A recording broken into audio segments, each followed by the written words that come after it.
Personal ko pong nakita ang hirap at sakripisyo ng mga deboto sa traslasyon ng itim na poong Nazareno kahapon. Kahit masaktan o masugatan, parte lang daw yan ng kanilang debosyon. Narito po ang aking report. Ganito ang alon ng mga deboto pagdaan ng andas sa bahagi ng Hidalgo patungo sa direksyon ng San Sebastian. Sa tindi ng siksikan ng mga deboto, hirap umusad ang andas kapag hindi sila nagsabay-sabay sa paghila. At kahit hindi na pinapayagan, marami ang sumubok at sinamantalang pagbagal ng usad ng andas para sila ay sumampa. Ang mga debotong sumasampa, mahawakan ng salamin na nakapaligid sa poong itim na Nazareno, sapat na. Ang iba naman, punteriya ang dulong bahagi ng krus na pasa ng puon.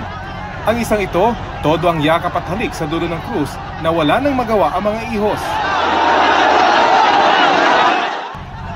Ito ang bahagi lang ng hirap na dinanas ng mga ihos del Nazareno. Bagamat mas mabilis na ang usad ng andas, marami pa rin ang hindi sumunod sa usapan. Kung sa hirap, mahirap. Kasi kung isa sa puso mo yung pagiging ihos, talaga kailangan mo magsakripisyo. Para sa debotong si Jeff, mahirap baguhin agad ang nakagawian. Bagamat hindi na susubukang sumampa, susubukan na lang daw nilang humawak sa lubid. Pag dumaan, salang, bitaw, gano'n ulit, pahinga konti, sasa, opo. Pananampalataya, pasasalamat sa lahat ng biyaya. Ilang minuto na ang tinatagal ng ganito katinding balyahan, siksikan at tulakan. Bahagi lang umano ng pagsubok sa kanilang pananampalataya na makalapit, masilayan at mahawakan ng bahagi ng andas ng poong itim na Nazareno. Hinihintay na lamang po ng Archdiocese of Manila ang desisyon ng Vatican sa petisyon nilang gawing National Feast Day ng Itim na Nazareno ang January 9. Inanunsyo po yan ng Rector ng Archdiocesan Shrine of the Black Nazarene na si Reverend Father Rufino Sescuan pagkatapos ng misa sa Quirino Grandstand kahapon.